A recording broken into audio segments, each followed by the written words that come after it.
find that you have passions, and having a passion is a gift. I think we all have passions, and you don't get to choose them, they pick you, but you have to be alert to them. You have to be looking for them. And when you find your passion, it's a fantastic gift for you because it gives you direction, it gives you purpose. You can have a job, or you can have a career, or you can have a calling. And the best thing is to have a calling. And if you find your passion, you'll have that, and all your work won't feel like work to you. Many kids and many grown-ups do figure out over time what their passions are. And sometimes we let I don't think it's that hard. I think what happens though sometimes is that we let our intellectual selves overrule those passions. And so that's what needs to be guarded against. My job, one of my jobs as the leader of Amazon, is to encourage people to be bold.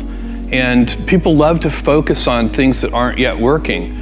And that's good, it's human nature. That kind of divine discontent can be very helpful. But it's incredibly hard to get people to take bold bets. And you need to encourage that. And if you're gonna take bold bets, they're going to be experiments, and if they're experiments, you don't know ahead of time whether they're going to work. Experiments are by their very nature prone to failure, but big successes, a few big successes compensate for dozens and dozens of things that didn't work. So, bold bets, AWS, Kindle, Amazon Prime, our third-party seller business, all of those things are examples of bold bets that did work, and they pay for a lot of experiments. I've made billions of dollars of failures at Amazon.com, literally billions of dollars of failures. And you might remember Pets.com or Cosmo, or give myself a root canal with no anesthesia very easily. None of those things are fun, but they don't matter. What really matters is companies that don't continue to experiment, companies that don't embrace failure, they eventually get in a desperate position where the only thing they can do is make a kind of Hail Mary bet at the very end of their corporate existence. Whereas companies that are, making bets all along, even, big bets, but not bet the company bets. I don't believe in bet the company bets. That's when you're desperate. That's the last thing you can do. It's not, you could be out of work and have terrible work-life balance. Even though you've got all the time in the world, right. You could just feel like, oh my God, I'm miserable, and you would be draining energy. And so you have to find that harmony. It's a much better word. And I think for most people, it's about meaning. People want to know that they're doing something interesting and useful. And for us, because of the challenges that we have chosen for ourselves, we get to work in the future, and it's super fun to work in the future for the right kind of person. You need to be nimble and robust. So you need to be able to take a punch, and you also need to be quick and innovative and doing new things at a high speed. That's the best defense against the future. And you have to always be leaning into the future. If you're leaning away from the future is going to win every time. Never, ever, ever lean away from the future. We all have adversity in our lives. I doubt if you really, if you know somebody, any friend or anybody that you talk to, there's no lack of adversity, and by the way, that's good, because it's what teaches us how to get back up. You fall down, you get back up. It always happens.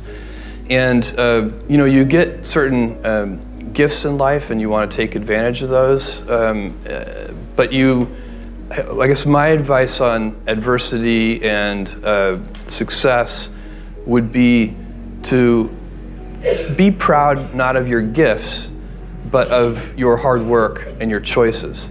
So, you may be, the kinds of gifts you get in life, you might be really good at math. It might be really easy for you.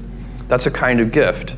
But practicing that math and taking it to the next step, that could be very challenging and hard, and take a lot of sweat. That's a choice. You can't really be proud of your gifts because they were given to you. You can be grateful for them and thankful for them. But your choices, you choose to work hard. You choose to do hard things. Those are choices that you can be proud of. Being an inventor requires, because the world is so complicated, you have to be a domain expert. I mean, in a way, even if you're not at the beginning, you have to learn enough so that you become a domain expert.